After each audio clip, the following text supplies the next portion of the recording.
Bueno, en este ciclo de tertulias que solemos hacer en la comunidad AVE y que consideramos tan valiosas para nuestra formación intelectual, espiritual, entre los amigos y maestros que nos frecuentan, uno de importancia singular es el doctor Antonio Caponeto, que por distintas razones hacía un par de años que no lo teníamos entre nosotros.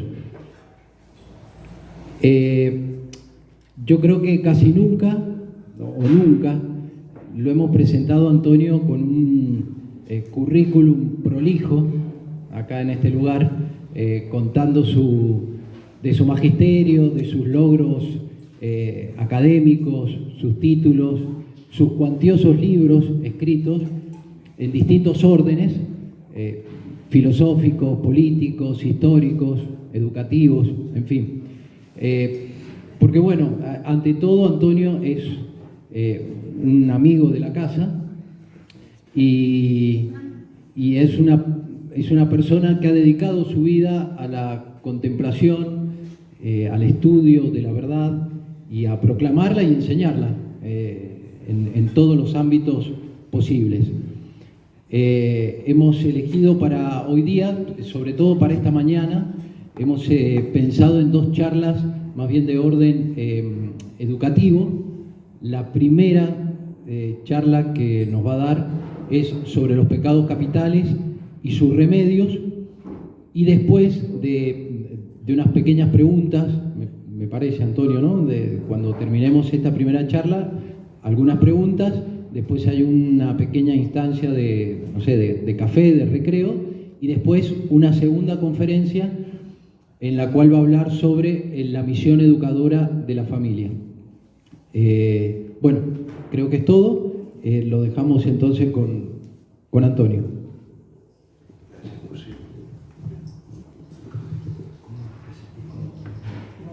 Vamos a probar.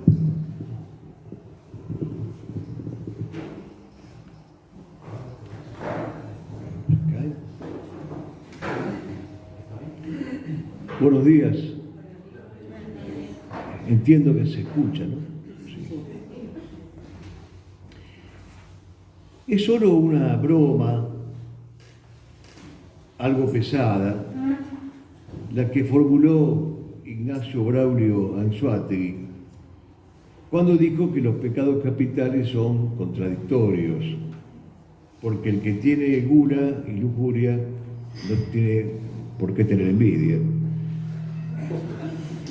En rigor es eso, solo una broma, porque la verdad es que, aunque no tengan prensa, siquiera desde los púlpitos, o empezando por los púlpitos, los pecados capitales existen.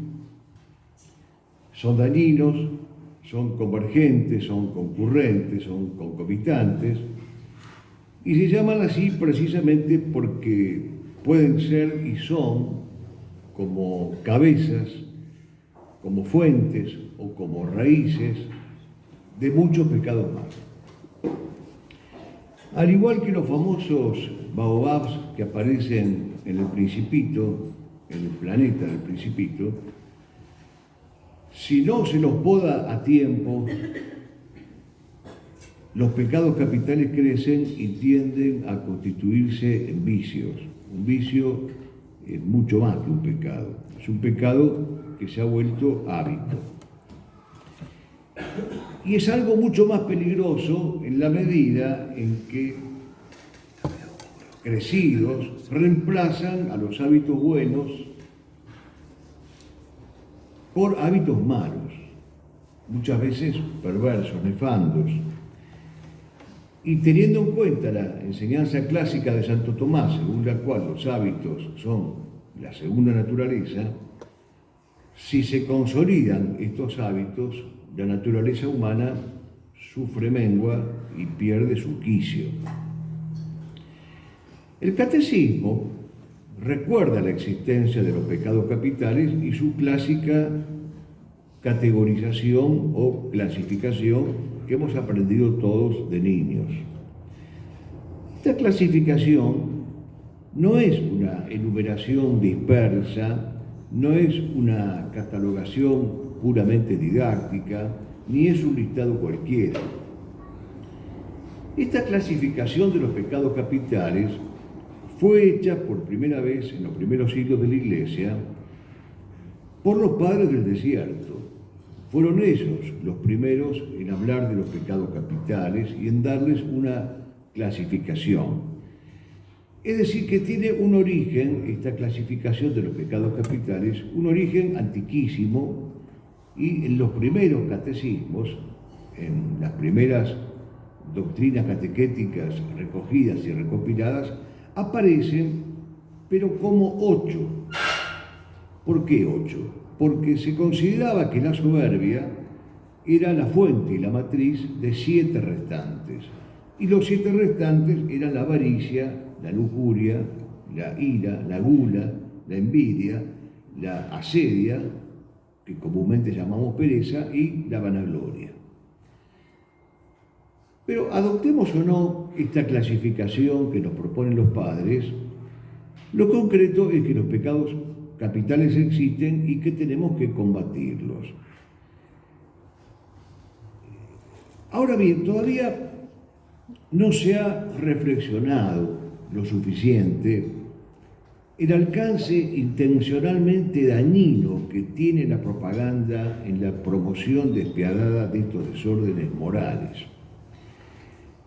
La acción deletérea y corrosiva de la propaganda se suele hacer más patente en el terreno de las ideologías, tal vez porque rápidamente la propaganda ideológica conduce al fanatismo o a las posturas facciosas o a las conductas beligerantes. Sin embargo, el poder de la propaganda en la difusión de los pecados capitales es más sutil, pero más dañina, porque actúa de un modo más reptante, más civilino, hasta constituir una especie de forma mentis, a la que le resulta absolutamente connatural revolcarse en la trivialidad o en la ostentación o en el lujo o en el pansexualismo exacerbado, o sea, en los pecados capitales y en todas las manifestaciones, sin inmutarse.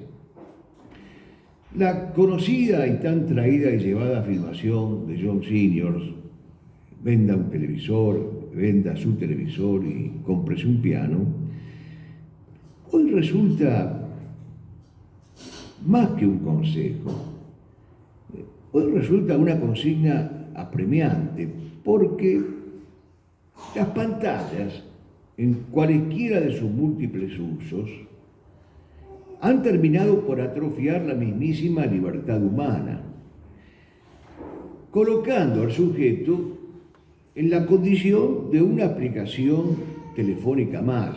El hombre común y corriente de nuestros días es una aplicación del celular. Es decir, es un hombre que está sujeto no solamente a la tecnolatría, sino a la heterodirección que esa tecnolatría le impone. Es un hombre dirigido desde afuera, por el poder mundial, pero también es un hombre heterodirigido en el sentido de que lo más exterior que hay en él dirige a lo interior. La interioridad es sometida y manipulada. Por eso dice Valéry que el hombre moderno lo más profundo que tiene es su epidermis.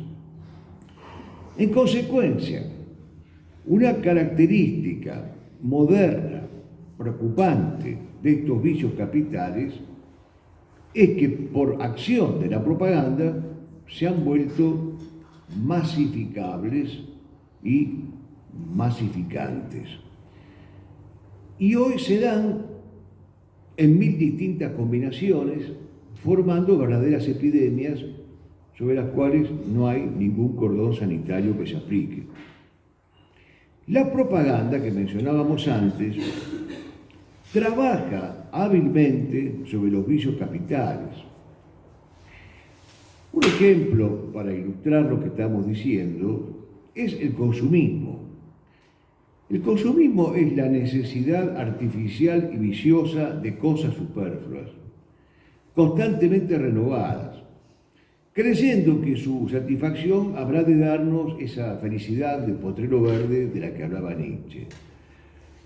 Las fantasías de la gula, por ejemplo, las seducciones de la lujuria, la vanagloria juvenil o senil, la corrupción del lujo, la ostentación en el modo de vestir, son todas expresiones viciosas que están hoy promovidas de una manera sistemática y tristemente perseverante desde las redes sociales, desde los medios masivos de comunicación y desde todas las pantallas de las cuales vivimos pendientes todo el santo día.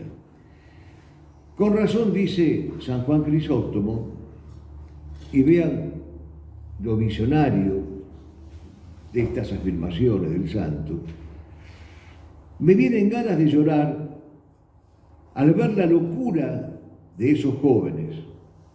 A decir verdad, yo no creo que un general esté tan orgulloso entre sus ejércitos y trofeos de victoria como uno de esos jóvenes con sus adornos, vestidos y cabelleras.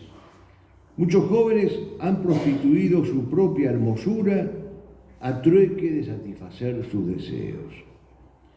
Bien, la diferencia que hay desde que el santo escribió esto hasta nuestros días es que ya no son solamente los jóvenes, sino aquellos que le rinden culto a la efebía, porque como ustedes saben, está prohibido envejecer. Es decir, envejecer está mal visto, entonces hay que disfrazar y encubrir la senilidad haciéndose el jovencito.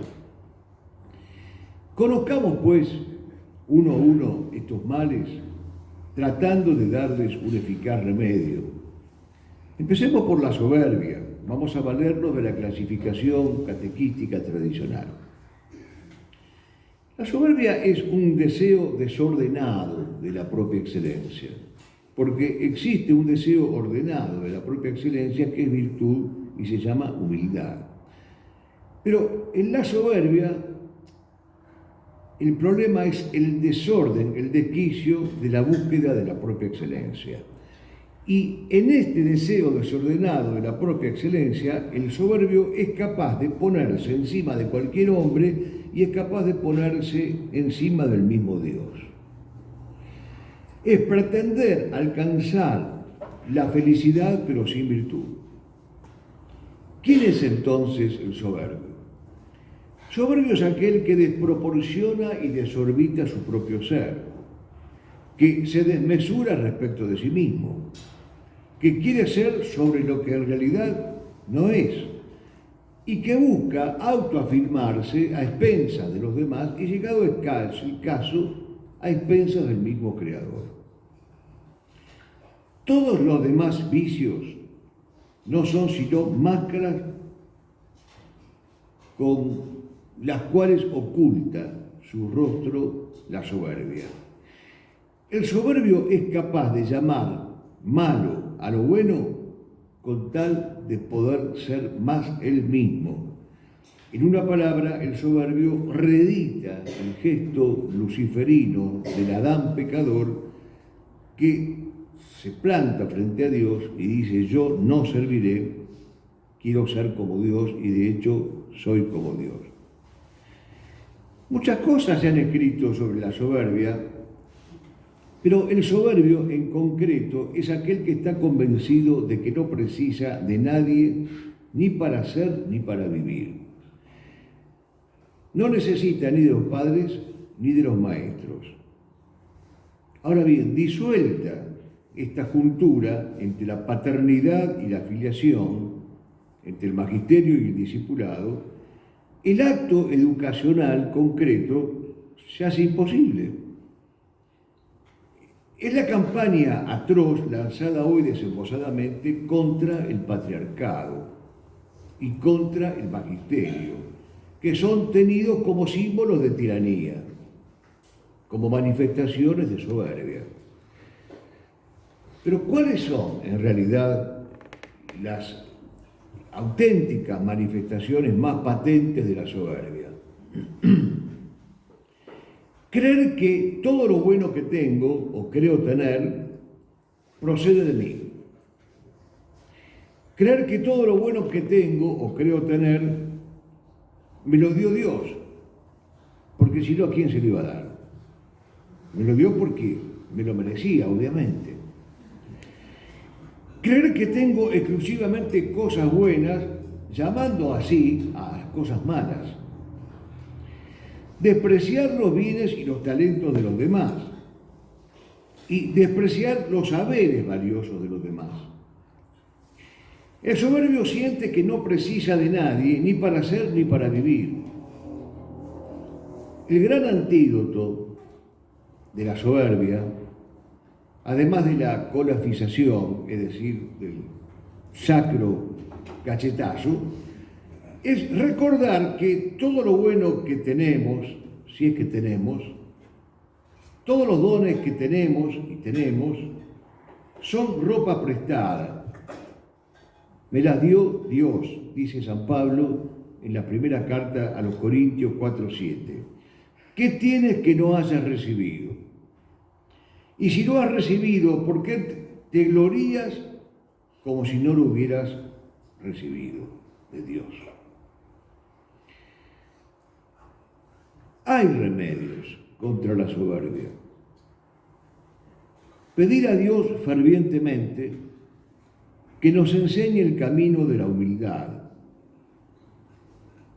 Aún, y subrayo esto, que nos lo enseñe este camino de modo brusco, duro, si me permiten la expresión, dramático. A veces se necesita padecer un drama para dejar de ser soberbio. Dios sabe lo que hace. Que nos muestre nuestros grandes pecados. Que el rayo de su gracia disipe la oscuridad de las tinieblas. Hay que tratar de valorar lo bueno que los demás tienen, reconocerlo, distinguirlo y emularlo. Y hay que meditar la vida y la doctrina de Jesús en aquel pasaje en que Él nos dice que el que se ensalza será humillado. Muchas veces ayuda a recuperar la humildad, lo conversábamos recién, la palabra irónica o la palabra mordaz, que por vía del absurdo o del ridículo pone al soberbio en su lugar. Muy ligada a la soberbia está la vanagloria.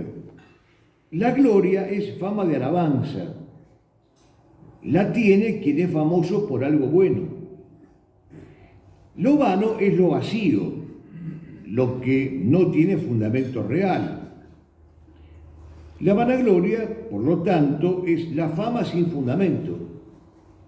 Es la fama por algo malo que yo hago pasar por bueno o que el mundo hace pasar por bueno.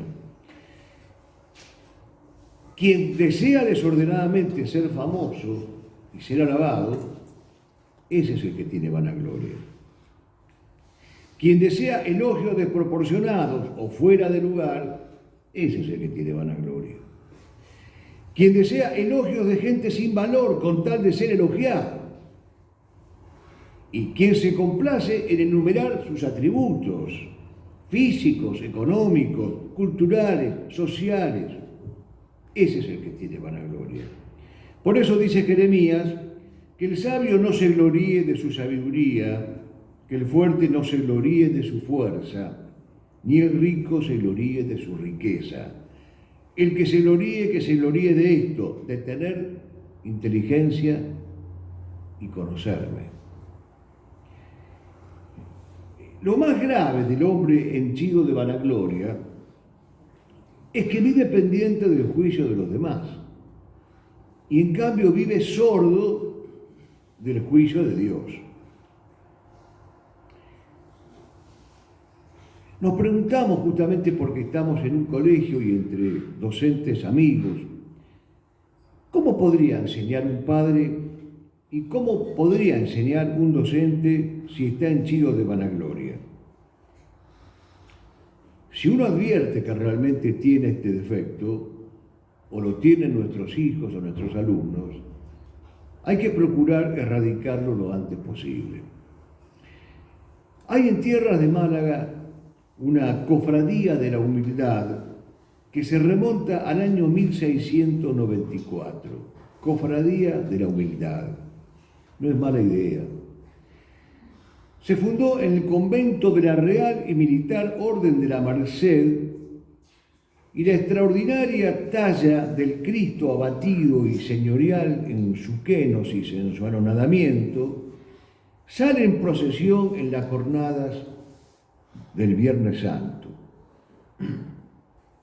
Es un ecce homo de sorprendente verismo. Los cofrades que transportan el conjunto escultórico son conocidos con el nombre de los servitas blancos, por el recogimiento proverbial de sus peregrinaciones callejeras. Varias marchas y varios signos se han compuesto para esta advocación crística, amén de poemas y de coplas acordes con las circunstancias que memoran.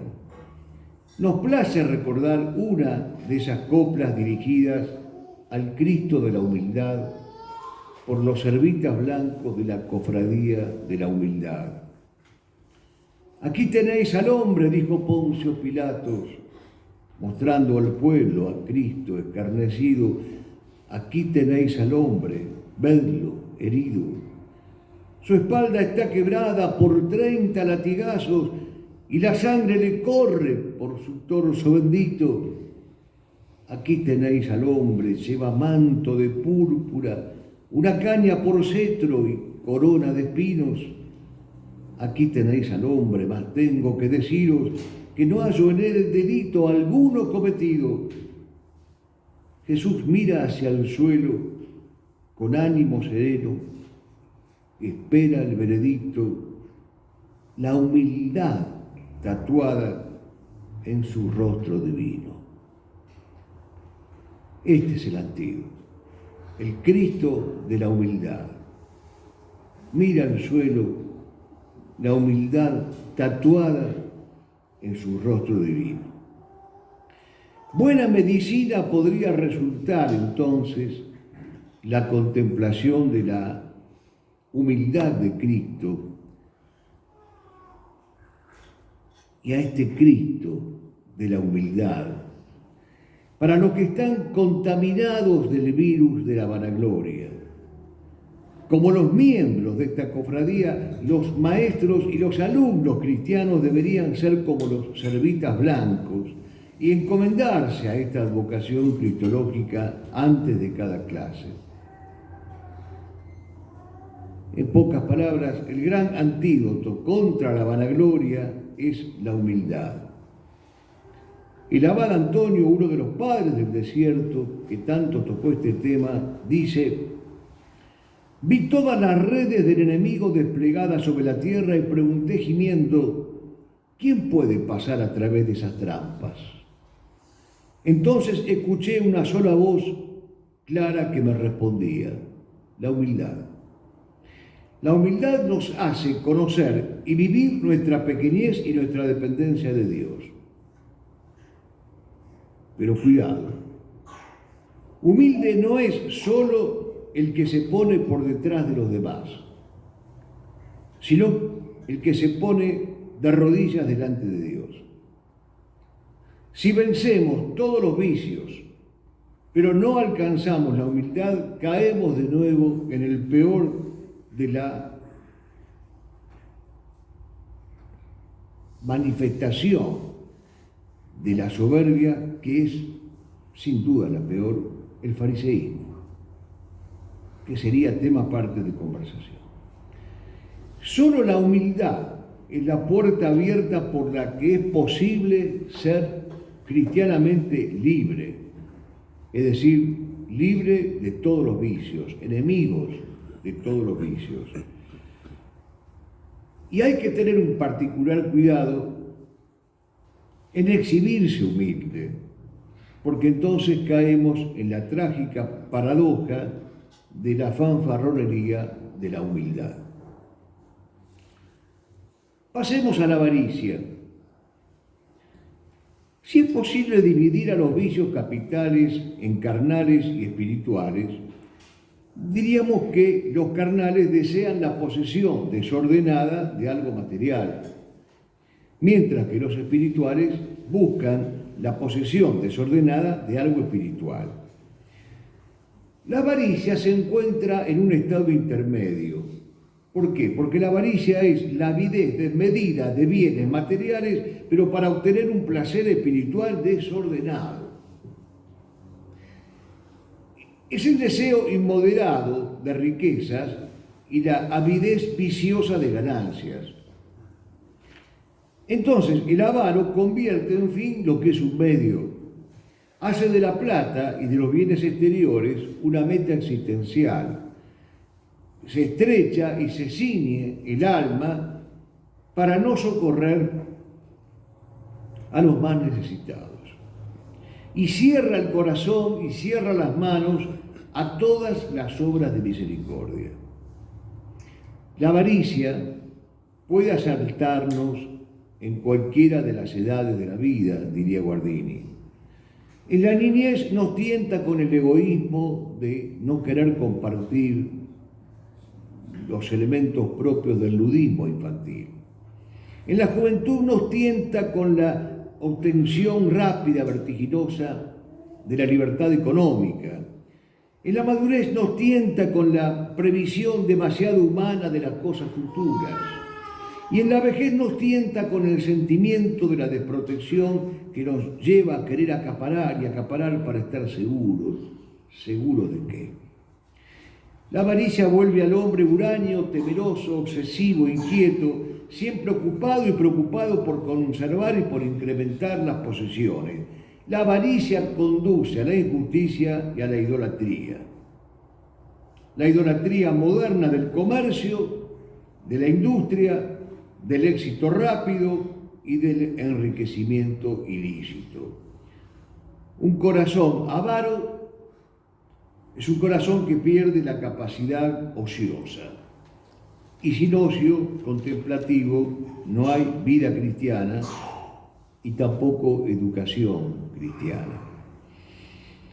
Varias obras clásicas de la literatura universal han retratado la figura del avaro y el destino trágico que los aguarda. Por ejemplo, Plauto, en su obra La Hoya, presenta la figura de Eucleón, que es un terrible avaro. Es muy famoso también el avaro de Molière, el rico Harpagón, que tiene una avaricia innata, una avaricia como pasión, una avaricia que mata el sentimiento del honor, mata el amor paterno, la preocupación por la dignidad, el cumplimiento de los deberes, hasta la familia queda destruida. Pero sin duda, la figura literaria más lograda del avaro la trazó Shakespeare en El Mercader de Venecia.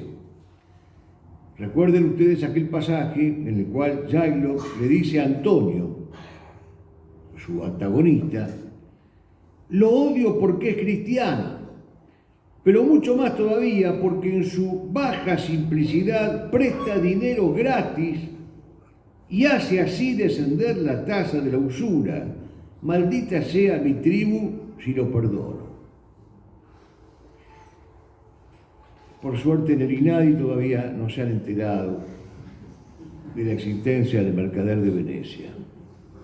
Extraordinaria obra que hay que leer, releer, enseñar y aprovechar. Ninguno de estos hombres que hemos descrito, ya sea a través de una figura literaria o de atributos reales, ninguno de estos hombres puede ser feliz.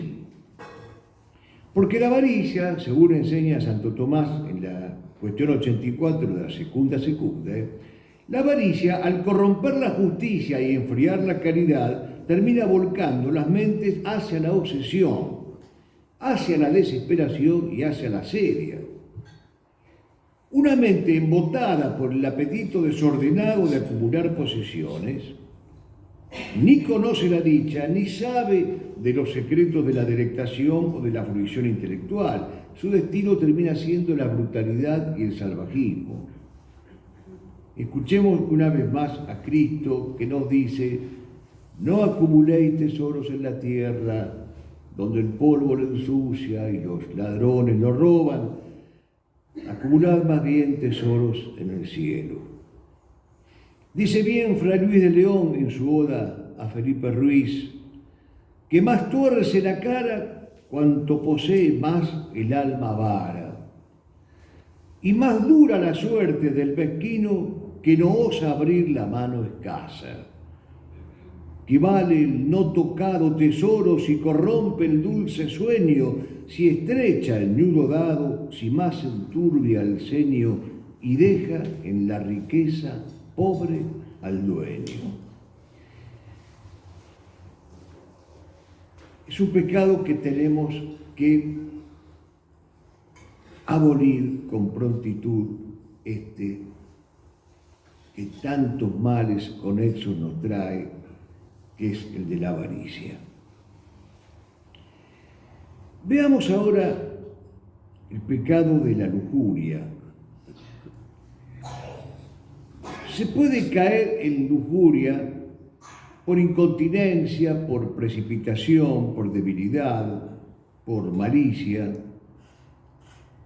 pero los remedios para este pecado serán siempre los mismos y están centrados, cifrados en el sexto mandamiento, lamentablemente mal conocido, porque el núcleo del sexto mandamiento es el respeto por la pureza. Entonces, si no hay respeto integral por la pureza, nos estamos equivocando en la definición del pecado y en la definición del remedio. Por eso que insistía tanto el padre Petit de Murat en el buen amor, porque en estos tiempos transidos de lujuria desorbitada, solamente el buen amor puede ser un verdadero remedio a la lujuria. Pero se preguntarán ustedes, y está bien, ¿a qué llamamos entonces lujuria? La lujuria debe ser, estoy casi seguro de esto, uno de los pecados más practicados y peores comprendidos. Parafraseando a Abelardo Pitot, diríamos que entre el jansenismo preconciliar y el permisivismo posconciliar, tamaño vicio de la lujuria ha quedado reducido a uno solo de sus aspectos, el de la carnalidad y el placer. Pero en la lujuria ocurren cosas mucho más graves. En la lujuria desordenamos con corazón torcido algo que de por sí fue pensado por Dios como bueno. En la lujuria volvemos malas y feas cosas benditas. En la lujuria nos empantanamos en la materia y ya no podemos valorar los bienes del espíritu.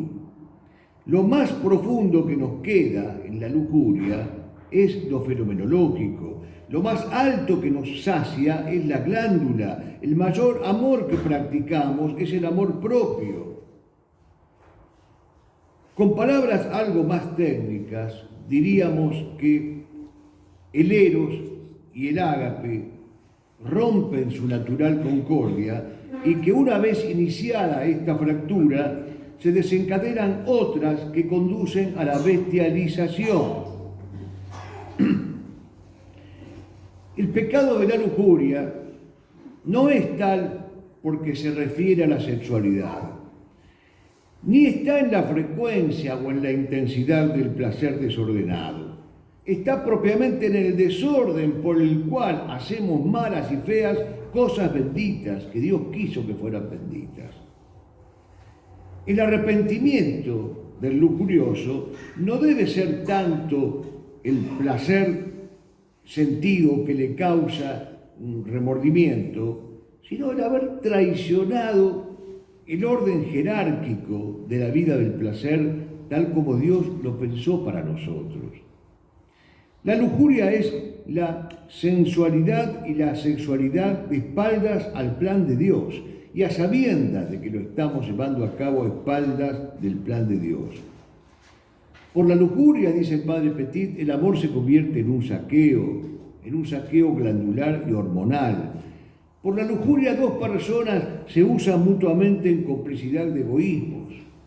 Por más que los cuerpos estén amontonados, el yo se condena a encontrarse solitariamente con otro yo. Por eso, lo reitero, el lujurioso es el hombre empantanado en la materia. El egoísmo y el desorden lo llevan cada vez más lejos a violentar incluso la propia naturaleza para alcanzar placeres cada vez más desordenados. Para él todo es objeto de infidelidad.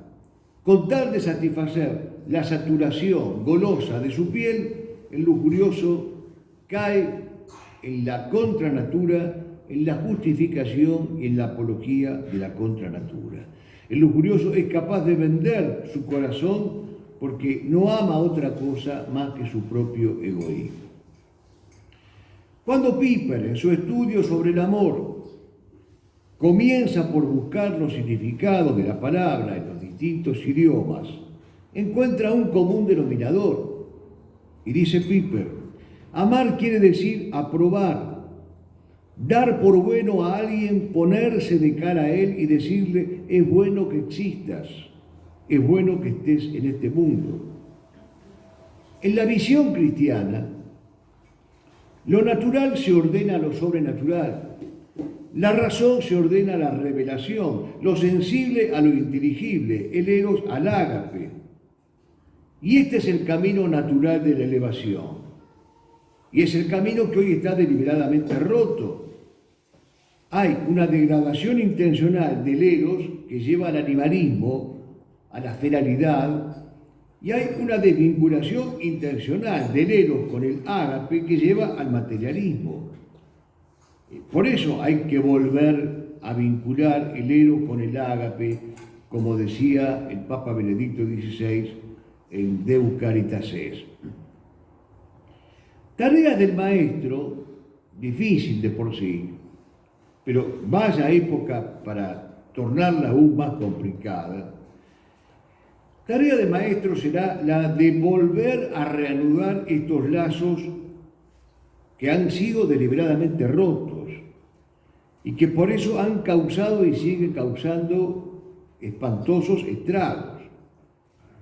Es perentorio, es urgente volver a predicar apologéticamente las virtudes de la castidad y de la virginidad, el cultivo del buen amor y el saber tener en los labios permanentemente como una ejaculatoria aquel pasaje del pésame en el cual prometemos evitar todas las ocasiones próximas de pecado.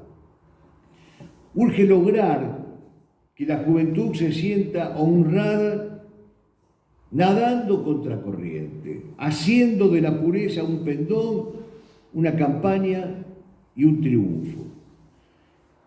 Y que un varón bien plantado pueda decirle a una mujer cabal, el mundo material nace cuando te marchas. Son las famosas palabras de Pedro Salinas dirigidas a su esposa en la voz a ti de vida, que deberían resonar fuerte entre los jóvenes como resuenan los himnos marciales en vísperas de una batalla. Dice Salinas, la materia no pesa, ni tu cuerpo ni el mío juntos se sienten nunca servidumbre, sí alas. No, tu carne no oprime, ni la tierra que pisas, ni mi cuerpo que estrecha. Cuando me abrazas siento que tuve contra el pecho un palpitar sin tacto, cerquísima de estrella que viene de otra vida. El mundo material nace cuando te marchas. Esta es la cifra del hombre casto. Vayamos a la ira. En fin, en mi pecado capital preferido. Es el deseo desordenado de venganza, no la justa reparación proporcionada y razonable o el castigo reparador. Esto que acabo de decir es una virtud de esto último, se llama vindicta, implica una ira racional y un enojo prudente. El desorden que constituye la ira consiste en el obnubilamiento de la razón, la perversión pasional de la vindicta. ¿Por qué? Porque entonces el iracundo no tiene como fin la restauración de la justicia, sino el desquite personal. Tampoco la corrección y conversión del culpable, sino su hundimiento para lograr mi placer. La materia de la ira se puede dar de dos maneras. Es una distinción importante. Se puede dar por exceso, castigando injustamente, castigando desproporcionadamente, castigando con malicia, con crueldad, con sadismo, con dureza, castigando inmerecidamente. Pero también se puede dar, y de esto no se habla, por defecto, cuando no reacciono ante una injusticia o lo hago con blandura, dando lugar a la impunidad y a la lenidad. El equilibrio me lo da la búsqueda de la justicia y dos virtudes complementarias que se llaman mansedumbre y clemencia. La mansedumbre es el modo sereno y señorial con que debo reponer la justicia, no el modo arrebatado y enseguecido, sino sereno, prudente y pasional. Y la clemencia consiste en aprender a pesar la pena, a medirla, a proporcionarla y equilibrarla. No puedo imponerle al otro un castigo desproporcionado, pero tampoco puedo confundir la clemencia con lenidad, con blandura o con relajo. No puedo confundir estar airado por fuera, furioso, con un estallido fácil, y estar animado de justicia por dentro. Que esto es lo más importante, estar animado de justicia por dentro, y no el estallido meramente exterior. Por eso se suele distinguir tres clases de iracundos. Santo Tomás lo dice. Los arrebatados explotan con violencia, pero no de modo durable. Los vengativos no se aplacan nunca hasta no ver el castigo consumado. Y los rencorosos, que son los que jamás olvidan, jamás perdonan y recuerdan siempre sombríamente el objeto de su ira. Dos pecados de palabras salen de la ira, ante los cuales hay que estar prevenidos. El insulto es un pecado contra el honor de alguien que está presente. Es una afrenta, una injuria, busca ser pública, ser manifiesta, y el cristiano está obligado a defenderse ante el insulto. Está obligado a reprimir la audacia del ofensor. Pero el otro pecado es la maldición, es decir, un mal contra el otro o desearle un mal al otro. Y también peco contra mí mismo porque voy envenenando mi alma. El gran antídoto contra este pecado nos lo explica San Pablo en la carta a los Efesios. Si se enojan, no pequen, ni se ponga el sol sobre su iracundia, dando así ocasión al diablo. La ira, en principio, entonces, es un pecado, es reprobable. Puede llevar y lleva a la manía, a la furia, al odio. Es la ira pasional que corroe el alma con sus deseos de maldad, obnubila la razón, desquicia la voluntad, degrada al hombre. Pero, y a esto quería llegar, y por eso el chiste inicial, hay una forma de ira no solamente lícita, sino necesaria. Es la que, sujeta a la razón, persigue la aplicación del bien y el castigo del mal. Es la ira racional, es la ira como pasión ordenada, encaminada a obtener un bien arduo. Es la ira que tuvieron los santos, los profetas, los ángeles, el mismo Jesucristo. Es la santa, bendita, jubilosa y gloriosa ira que estamos obligados a tener para defender la verdad, el bien y la belleza. El cristiano debe evitar la ira pasional, porque conspira contra la capacidad de reconciliación y de perdón, porque alimenta el orgullo e inclusive alimenta la injuria, porque ciega la justicia. Pero la ira racional tiene cabida en el sabio y tiene cabida en el valiente. Cuando alguien se irrita cuando debe, cuando alguien se irrita cuánto debe, es un acto de virtud y se llama celo. El valiente hace uso de la ira en el ejercicio de su propio acto. Por eso dice bien Marechal, sea la paz el agua de tu día y el vino de tu noche. Pero si la justicia te llamase una guerra, ceñirás tu casco y empuñarás la lanza y verterás tu sangre y la del otro fiel a una rigurosa economía. La tierra se alimenta con la sangre del justo y con la del injusto se purga sabiamente. Pero la vida del cristiano hoy está llena de cursilerías amariconadas y pacifistas y gandianas. Entonces nadie quiere reconocer que hay una santa ira.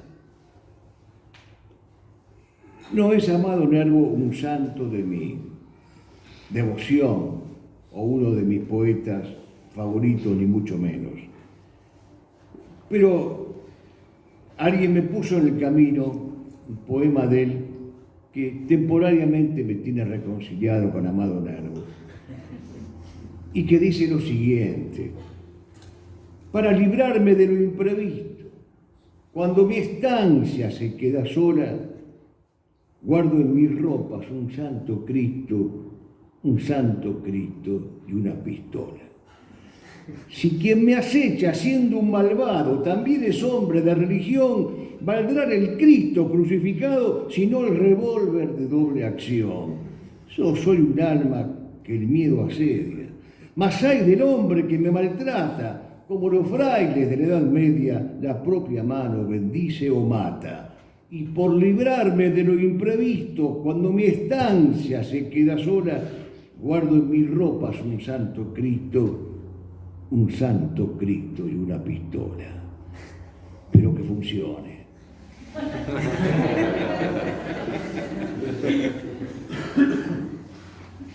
Vayamos a la gula. La gula es el pecado contra la capacidad de la abstinencia y de la sobriedad. Una manifestación primaria, casi infantil, es comer con voracidad fuera de hora. Es el aspecto menos grave de la gula. ¿Quién no ha saltado una heladera a las 2 o a las 3 de la mañana? Porque la gula en rigor es deformidad del espíritu, no deformidad del vientre. Buscar con desorden comidas de sustancia valiosa, buscar con desorden comidas exóticas, extravagantes, llenas de artificio, esa desordenada curiosidad por la exquisitez que nos lleva a la pérdida del señorío y a la esclavitud del alimento, eso es gula. Lamento desilusionar a algunos, pero eso es gula. En tal sentido, el mundo moderno, con su despliegue de avisos, envases, propagandas, sugestiones, supermercados gigantescos, multicolores, donde se hace la promoción de estudiados manjares, de algún modo exacerba la gula, porque es el consumismo que se pone al servicio del hombre goloso. Y el consumismo suele ser uno de los nombres más comunes que tiene la gula. La necesidad del ascetismo para salir del embotamiento al que nos lleva la gula es uno de los principales remedios que tenemos. La práctica del ascetismo. Esto lo ha dejado escrito, irónicamente, Cervantes, en el comienzo del Quijote, cuando imagina un diálogo entre Babieca y Rocinante. Babieca le dice a Rocinante: ¿cómo está Rocinante tan delgado? Porque nunca se come y se trabaja. Pues qué es de la cebada y de la paja, no me deja mi amo ni un bocado. ¿Es necedad amar? No, es gran prudencia. Metafísico estáis, es que no como. Quejaos del escudero, no es bastante. Aquí está la clave, ¿no? Cuando Babieca le dice a Rocinante, metafísico estáis, y le contesta el pobre Rocinante, es que no como. Es decir, el ayuno o el dominio señorial sobre los alimentos es un gran antídoto contra la gula. Ahora bien, es insólito observar en ciertos ambientes cómo se puede llegar a convertir en cuestión de vida o de muerte, de privilegio o de marginación poseer determinadas marcas de bebidas o de comidas. Y hay hombres que blasonan de estas posesiones como si fueran repositorios de virtudes. No estamos propiciando ningún neocatarismo. Estamos pidiendo la modestia que de pequeño nos enseñaban nuestras madres cuando nos decían el que no tiene lo que quiere, quiere lo que tiene. O dicho de otra manera, más casera, se come lo que hay.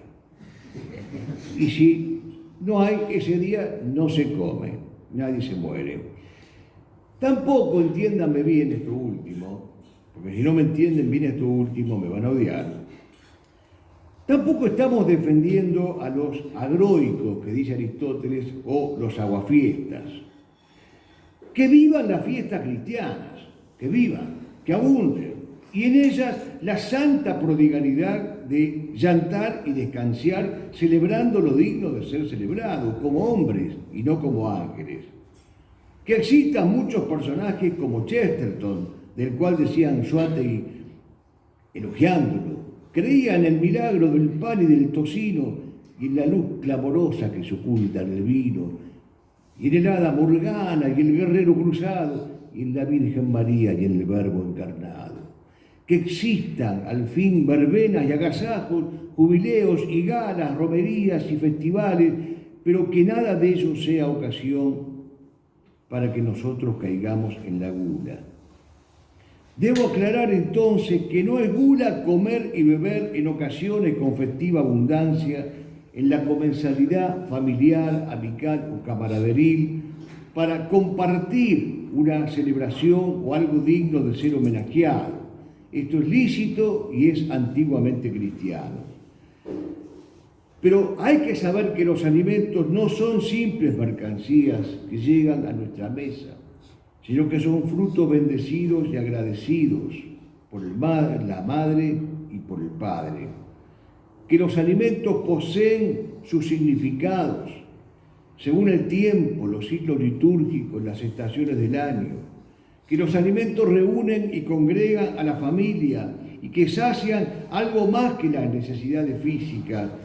Cristo comió en presencia de los apóstoles y ellos lo reconocieron al partir el pan. Es más, con tono familiar Cristo les dice, muchachos, hay algo para comer, tienen algo para comer y comen juntos. Es un júbilo. La Iglesia tampoco ha entendido este tema, porque existen hoy pastorales para los hambrientos, pero no para los golosos, y mucho menos para los golosos de devociones sensibles, de pietismos hipertrofiantes, de sentimientos y emociones corporales, o de aparicionismos o de videntes que se multiplican por doquier.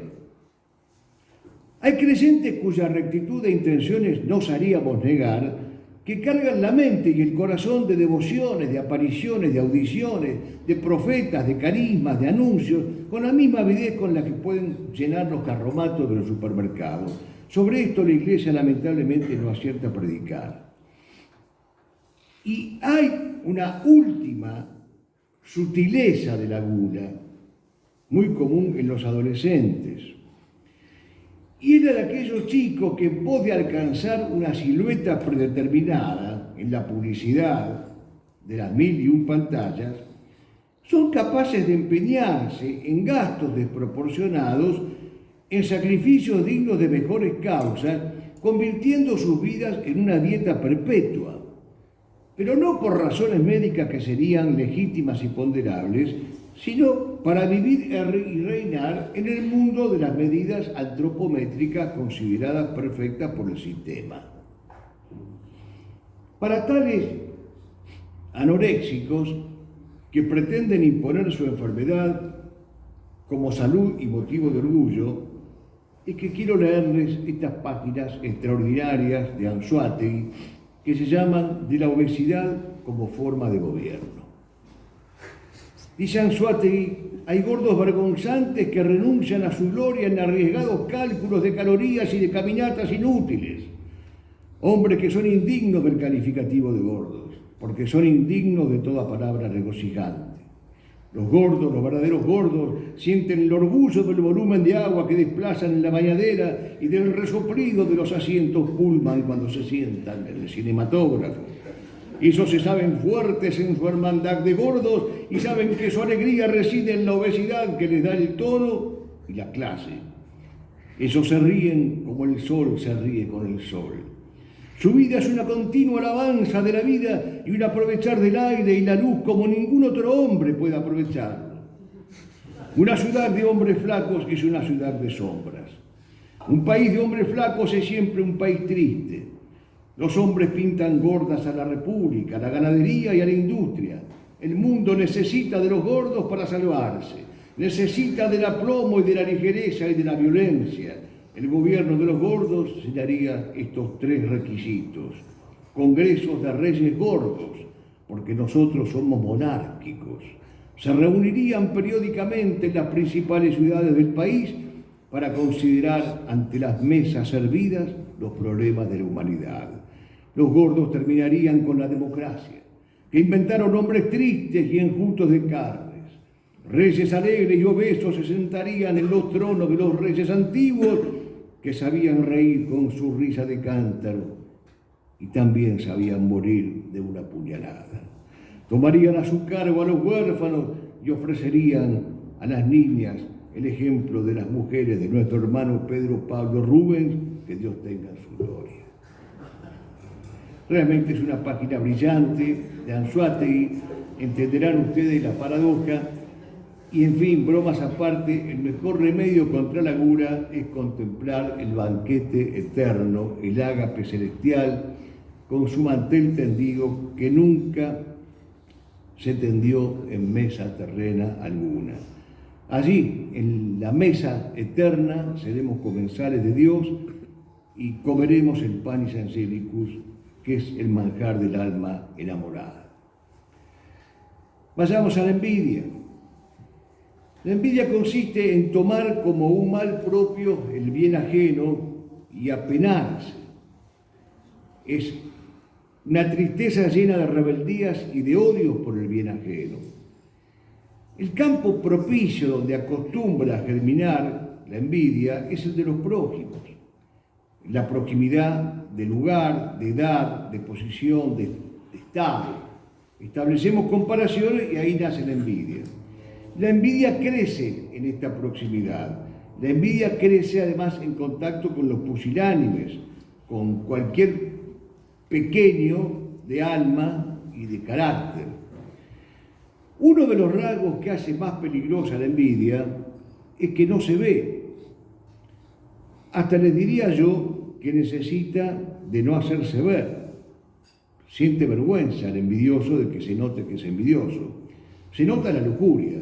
Uno sale corriendo, apenas ve la baba que corre por los labios de alguien. Se nota la ira también, uno sale corriendo cuando ve que el otro está destemplado con un machete en la mano. Se nota la gula, bueno, es inevitable, pero no se nota la envidia. Porque los envidiosos están como amordazados por los demonios. Y de la envidia salen también un montón de pecados de la lengua. La detractación, la susurración, la burla. Hay que tener mucho cuidado con estos pecados que están a la orden del día. Es muy vasto el campo de acción de la envidia, pero se suele manifestar en 5 grados de maldad ante los cuales hay que estar atentos. Por ejemplo, codicio lo bueno que tiene el otro. Si pudiera, se lo arrebataría. Codicio lo bueno que el otro es. Si pudiera, lo evitaría. Trato de manchar el mérito de lo que tiene. niego el valor de lo poseído o me contento con que al otro le vaya mal o con que sea despojado de lo que legítimamente tiene. Pero si hay un bien que es bueno de verdad, objetivamente, y uno se entristece no porque el otro lo tiene, sino porque siente que le haría falta a uno mismo, eso no es envidia, eso es afán de emulación y aspiración a ser mejor. Hay dos buenos consejos poéticos para combatir la envidia. Uno es de Marechal y está en una de las estrofas de su didáctica de la patria. De los 7 pecados capitales que asaltan a los hombres junto al río, el primero es la envidia. Los he clasificado por orden riguroso de maldad. La riqueza exterior, los honores, el lujo, la suerte y el talento constituyen el pasto natural de la envidia. Dios, que no te muerdan sus dientes amarillos. Ni envidies a los otros, ni les des ocasión de que te envidien. La manera segura de no ser envidiado es la de no mostrar nada envidiable. El otro consejo es de Fray Luis de León y lo estampó en este fragmento de su Oda 23 a la salida de la cárcel. Escribió Fray Luis: aquí la envidia y mentira me tuvieron encerrado. Dichoso el humilde estado del sabio que se retira de aqueste mundo malvado. Y con pobre mesa y casa, en el campo deleitoso, con solo Dios se acompasa, a solas su vida pasa, ni envidiado ni envidioso. Y finalmente está por considerar el pecado de la pereza, cuyo nombre en realidad es la sedia. Seré sincero, he preferido solo mencionar este pecado porque aquí en Mendoza, o vinculados a Mendoza, hay 2 especialistas en el tema, a cuyos trabajos les recomiendo que acudan para conocer en profundidad este tema. Me refiero al doctor Rubén Peretó Rivas, entre otras de sus múltiples obras dedicadas a este tema, al libro que escribió con el doctor Padrón y con Santiago Vázquez, Itinerario de la Sedia. Y tal vez también es muy recomendable en este punto que se conozca lo que sobre la sedia ha dicho Evagrio Póntico, sobre el cual también son especialistas los mencionados autores. Pero hay un libro introductorio de Silvia Viviana Corbalán que se llama Los 8 espíritus malvados, según Evagrio Póntico, que se los recomiendo. Igualmente, el libro del padre Horacio Bojorge, que se llama La civilización de la sedia. Ahora bien, ¿qué es la sedia? En 2 palabras, más allá de los libros especializados. Es un tedium cordis, es decir, un tedio del corazón, una flojedad del alma, una especie de tristeza respecto del bien divino. Es la tristeza del mundo que lleva a la muerte, es la tibieza y la huida de Dios. Son muchas las causas de la sedia, pero Santo Tomás ha reparado que una de las causas que suelen ser desatendidas, descuidadas, es la acción del demonio del mediodía, llamado demonio del mediodía, que aparece en el Salmo 96. No temerás el temor nocturno, ni la saeta que vuela de día, ni la maquinación fraguada en las tinieblas, pero sí al demonio meridiano, demonio del mediodía. Es el demonio que ataca al alma, sea la del laico o la del clérigo, a la mitad de la jornada.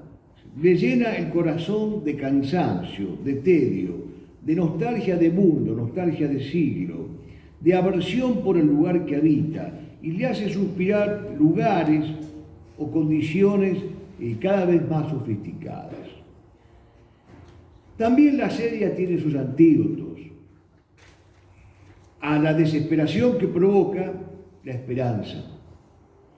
a la divagación, la vida auténtica, la seriedad con las cosas, la concentración, a la verborragia, el laconismo, el silencio, a la curiosidad, la estudiosidad, a la importunitas o desubicación, la circunspección, el sosiego, a la incapacidad de permanecer firme en un sitio en determinado estado, la firmeza y la estabilidad en las decisiones, a la pusilanimidad, la magnanimidad. Pues bien, llegamos al fin. No es agradable recorrer una lista de vicios, pero cualquiera haya sido el vicio en el cual nos hubiéramos empantanado, de ese vicio solamente puede sacarnos la mano de Dios. Lo dice San Pablo severa pero consoladoramente. Algunos de vosotros eran pecadores, pero ahora han sido purificados, santificados, justificados en el nombre de nuestro Señor por el Espíritu de Dios. Y si vemos que por la gracia vamos saliendo, no removamos torpemente nuestra conciencia, sino que hagamos lo posible por mantenernos firmes en la salida, porque estábamos empantanados y ahora nos gozamos por estar saliendo. Si nuestro corazón nos reprocha, mayor que nuestro corazón es Dios que todo lo conoce. Es necesario entonces que guardemos la memoria de los vicios capitales, poniéndolos en un cierto orden para combatirlos en un cierto orden. Es necesario que sepamos aplicar estos remedios. Los remedios clásicos que toda la vida enseñó la Iglesia: el ayuno, la oración, la limosna. Sin estos remedios clásicos no podremos combatir los pecados capitales. Y cada pecado capital tiene sus antídotos específicos. Lo hemos ido viendo. La vanagloria, la avaricia, la lujuria, la gula, la ira, la envidia, la pereza, todos tienen sus antídotos. En mi opinión, ha sido San Luis María Griñón de Montfort, en su oración abrazada,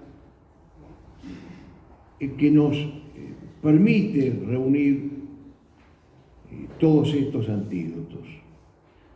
Dice San Luis María: violada está vuestra divina ley, abandonado vuestro evangelio, torrentes de iniquidad inundan toda la tierra y arrastran a vuestros mismos siervos.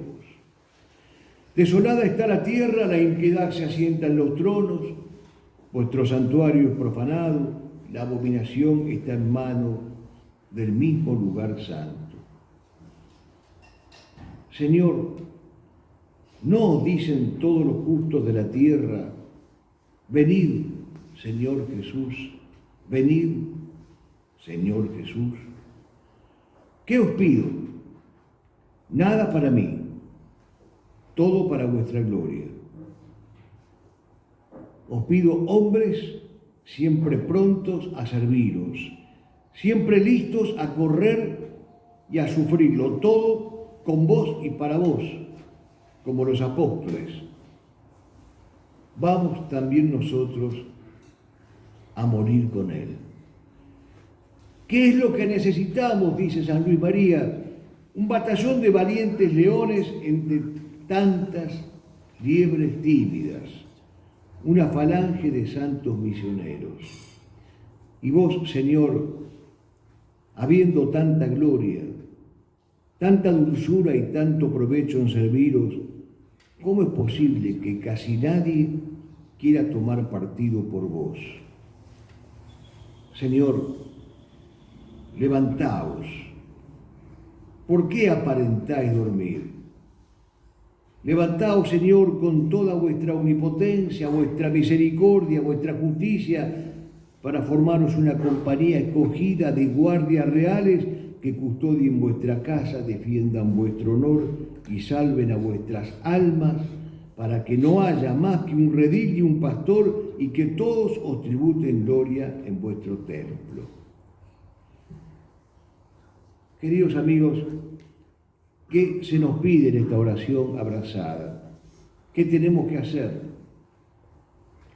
Formar un batallón de valientes leones, una falange de santos misioneros, un ejército dispuesto en orden de batalla con un caudillo a la cabeza que grite desafiante: ¿quién como Dios? Nuestra contribución al rescate de la patria y nuestra contribución al rescate de la Iglesia tiene que empezar por la forja en nosotros mismos del hombre virtuoso, del hombre esencial. Quede para ellos, los enemigos, el despliegue de todos los pecados capitales. En eso está su ruina, su derrota y su fracaso. Y quede para nosotros el camino de la virtud. Mientras los enemigos puedan ser señalados por sus vicios, no prevalecerán. Miremos lo que es la clase política. Miremos lo que es la dirigencia eclesiástica. Allí está la soberbia, la avaricia, la lujuria, la ira, todos los pecados capitales. Ahora miremos nuestros modelos por contraste, nuestros arquetipos, nuestros mártires, nuestros maestros, y hagamos todo lo posible por imitarlos y emularlos, viviendo y muriendo como ellos lo hicieron. Entonces, la victoria será nuestra, por argentinos y por católicos, por héroes y por santos, por Dios y por la patria. Muchas gracias.